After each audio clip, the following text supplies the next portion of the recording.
कहिए नीलांबरी देवी, कैसे याद किया?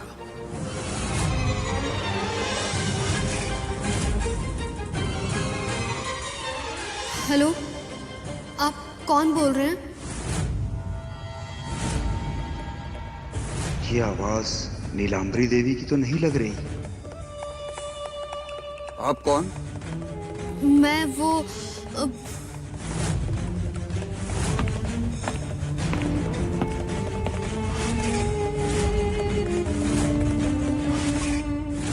हेलो,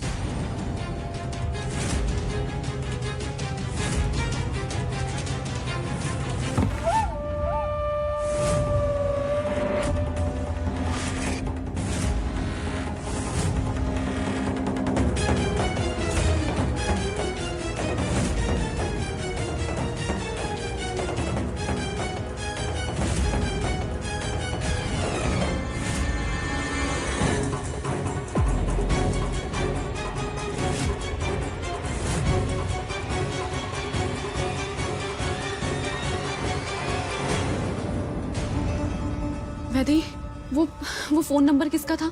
कौन था फोन पे? मुझे नहीं पता भाभी, मैंने वो आवाज़ पहली बार सुनी है। मुझे नहीं पता वो किसका नंबर था, लेकिन भाभी बड़ी माँ ने हमसे पक्का झूठ बोला है। लेकिन मुझे पूरा यकीन है इस झूठ के पीछे जरूर कोई ठोस वजह होगी, क्योंकि बड़ी माँ तो इस घर से, हम सबसे, खास करके माधव से बहुत प्यार करती है ना। वो किसी को तकलीफ नहीं पहुंचा सकती, नहीं है ना? पता नहीं वैदी, पर इस वक्त सब कुछ इतना उलझा हुआ है कि मेरे कुछ समझ में नहीं आ रहा ये सब क्या हो रहा है। अनुराधा, वैदी, मैं तुझसे बाद में बात करती हूँ, तो अपना ध्यान रखना।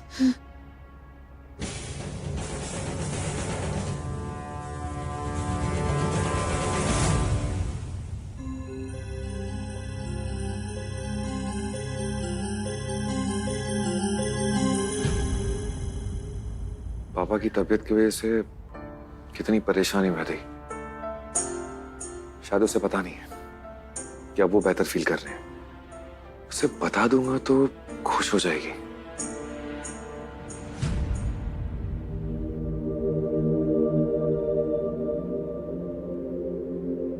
नहीं, ऐसे नहीं।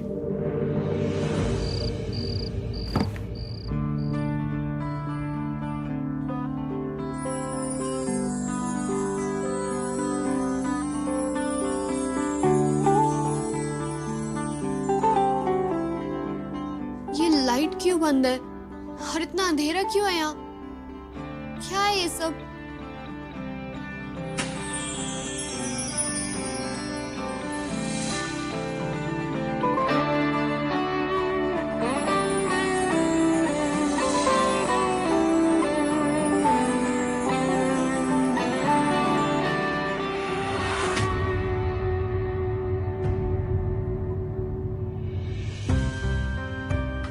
क्या हुआ?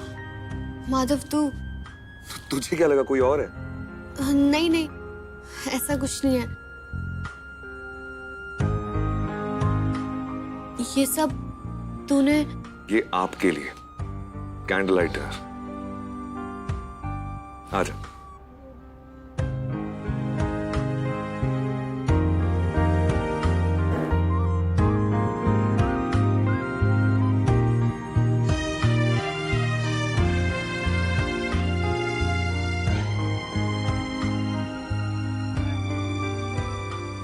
कब से कैंडल लाइट अधूरा रह गया था, इसलिए मैंने सोचा कि आज पूरा कर देता हूं। इसलिए सब कुछ घर पर ही अरेंज कर दिया।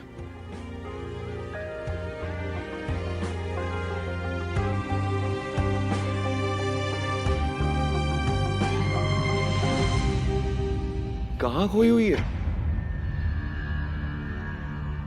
नहीं, कुछ नहीं माधव। वैसे तू देखना नहीं चाहेगी हम डिनर में क्या खा रहे हैं?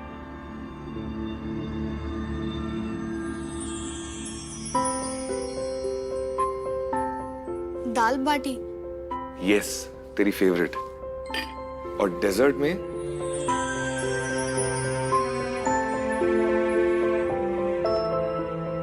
आइसक्रीम।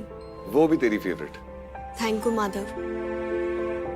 थैंक यू से काम नहीं चलेगा। मतलब ये कि मैं तेरा इतना ख्याल रखता हूं और तू मेरा 0.1% भी ख्याल नहीं रखती। नहीं नहीं माधव, ऐसा कुछ नहीं है, बल्कि मैं तो हर वक्त तेरे बारे में सोचती रहती हूँ। अच्छा, इसलिए बार बार मुझसे दूर चली जाती है ना?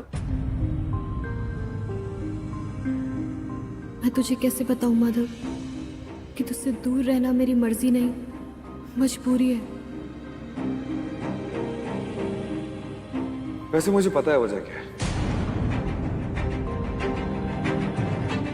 तुझे पता है? मैं जानता हूँ वैसे कि पापा की तबीयत की वजह से तू बहुत परेशान रहती है, इससे तेरा मन भी उदास रहता है। लेकिन तुझे चिंता करने की जरूरत नहीं है। अब उनकी तबीयत काफी बेटर हो चुकी है और डॉक्टर्स ने तो ये भी कहा है कि कुछ दिनों में डिस्चार्ज भी हो जाएंगे।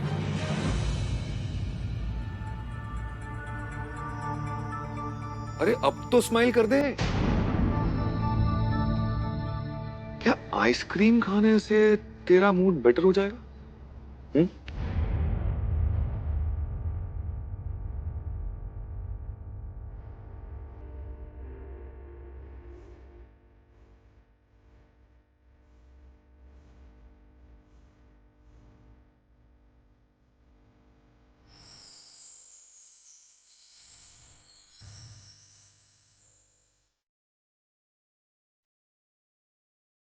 अब क्या अकेले अकेले खाएगी, मुझे नहीं खिलाएगी?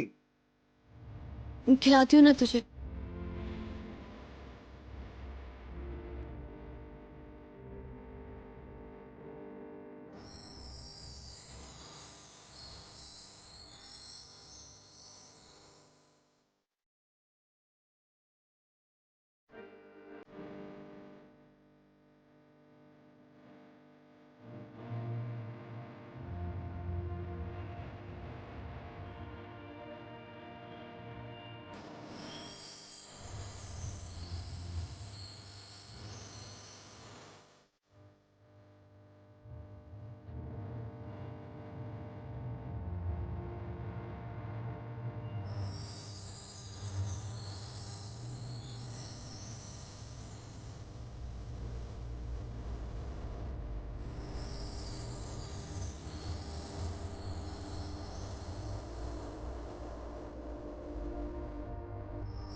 दिन तेरा होगा और रातें मेरी होंगी। चित्रा की आत्मा माधव को हमेशा के लिए अपना बनाना चाहती है।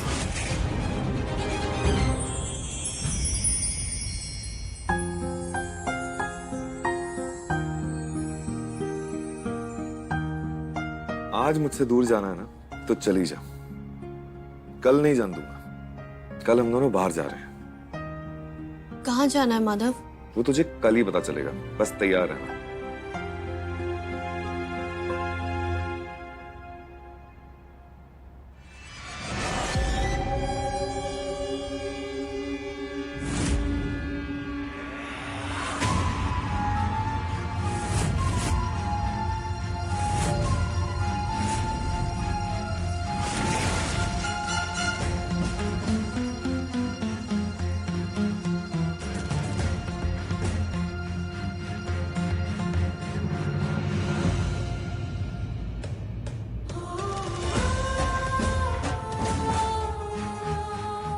कैसी है?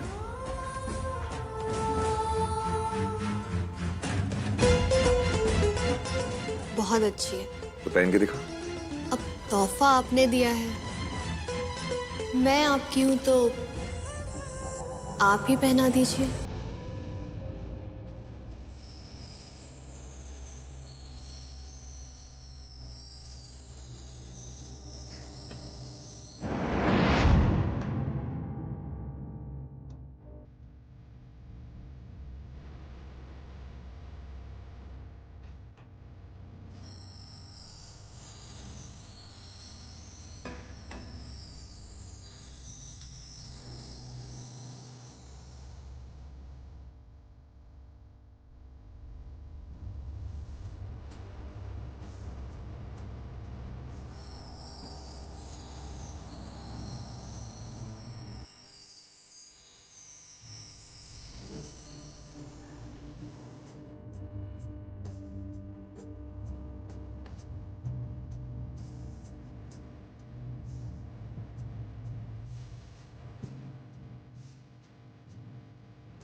वैदेही,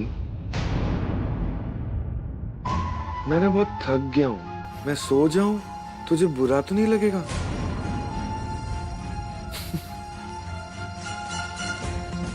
बाकी बातें ना कल करेंगे, फिलहाल के लिए गुड नाइट।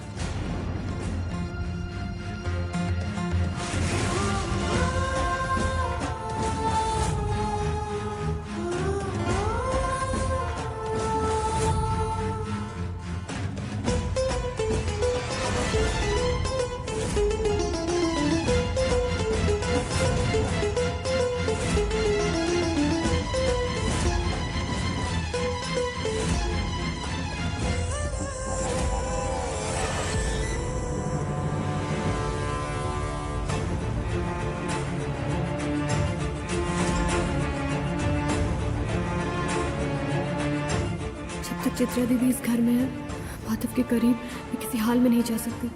शुक्र है माधव सो गया।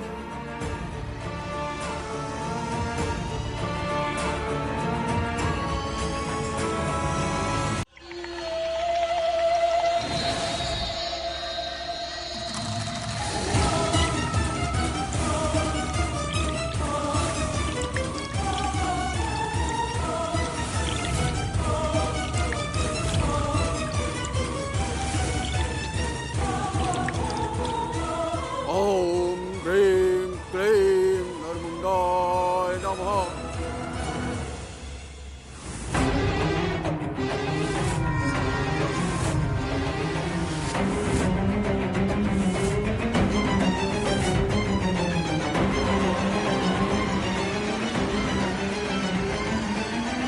चित्रा की बुराई उसकी अच्छाइयों पर पूरी तरह हावी हो चुकी है और चित्रा बहुत ताकतवर बन चुकी है। उसका एक ही मकसद है, वो माधव को हमेशा हमेशा के लिए अपना बनाना चाहती है। और ये तब मुमकिन है जब वो वैदेही के शरीर का इस्तेमाल करेगी माधव के साथ संबंध बनाने में। पर बात यह है कि वैदेही इसके बारे में सब कुछ जानती है, चित्रा के बारे में भी और चित्रा के इरादों के बारे में भी। तो यही सब बताने के लिए कल रात तुमने मुझे फोन किया था। फोन? मैंने आपको कोई फोन नहीं किया। आप अच्छी तरह जानते हैं कि ये सारी बातें मैं आपको फोन पर कभी नहीं बताऊंगी। पर कल रात तुम्हारे घर के नंबर से मुझे फोन आया था और फोन करने वाली कोई लड़की थी। शामू धीरे धीरे दरवाजे की तरफ पहुंच चुका है। शामू ने धीरे से दरवाजे को खोला। जैसे ही दरवाजा खुला, एक खून से लथपथ हाथ उसके कंधे पर, हाँ ऐसे ऐसे खून से बड़ा हाथ, लथपथ हाथ,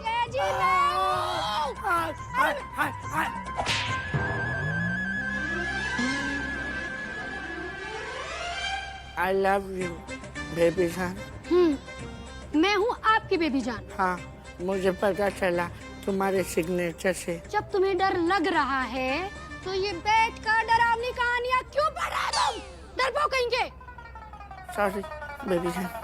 सुनो, हमें चित्रा भाभी की आत्मा से डरने की बिल्कुल भी जरूरत नहीं है, क्योंकि चित्रा भाभी का भूत हमारा कुछ भी नहीं बिगाड़ सकता है। कुछ भी नहीं। क्योंकि मम्मी ने कहा है कि चित्रा भाभी की आत्मा का मकसद तो कुछ और ही है। हाँ, हमारा कुछ भी नहीं बिगाड़ सकता भूत।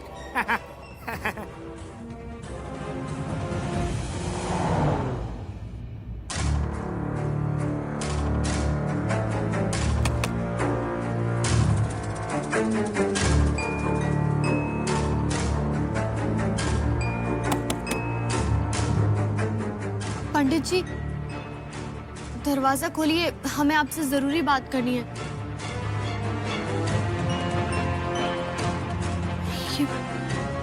पंडित जी,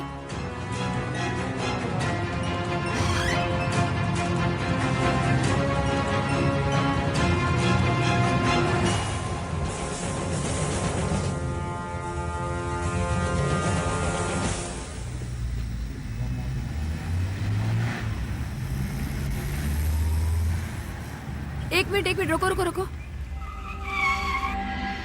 ये तो हवेली की गाड़ी है।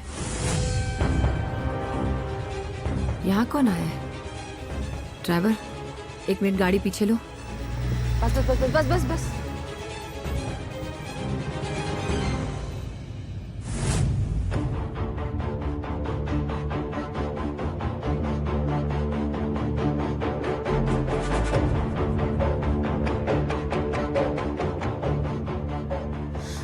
भाभी, पंडित जी का तो घर पूरा बर्बाद हो गया है। पर कैसे? किसने किया होगा ये सब? और पंडित जी कहाँ हैं? भगवान करे सब ठीक हो। भाभी, मैं उन्हें फोन करके देखती हूँ।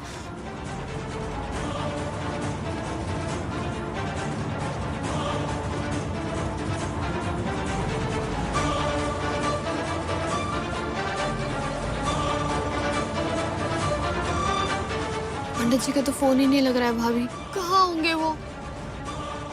कहीं किसी मुसीबत में तो नहीं फंस गए?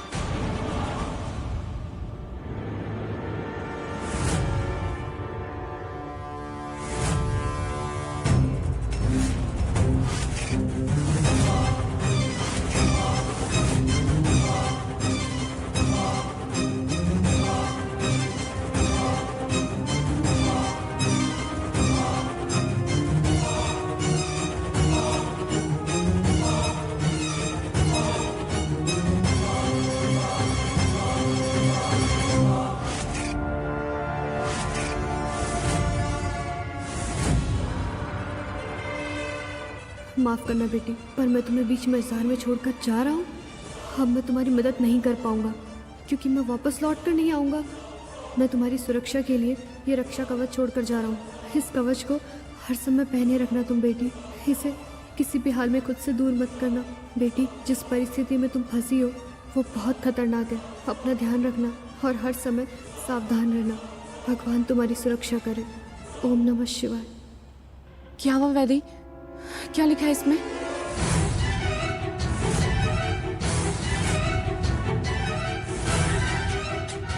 वैदी, तू अभी के अभी इस कवच को पहन ले। हाँ।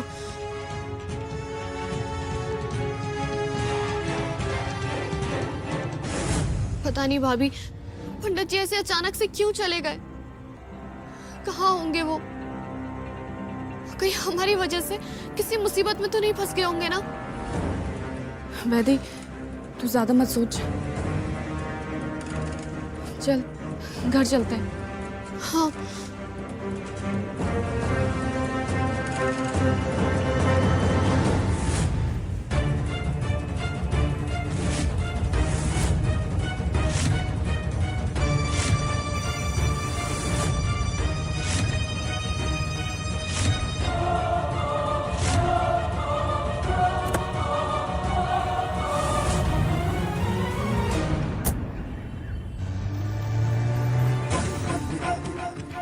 कितनी परेशान लग रही है वैदे। परेशान होना भी चाहिए। पंडित जी की कुटिया खंडर जो बन गई है, अब कहाँ ढूंढेगी अपने पंडित को? तू तेरे पंडित को तो मैंने डरा धमका के भगा दिया है वैदे ही। अब तुझे बर्बाद होने से कोई नहीं बचा सकता।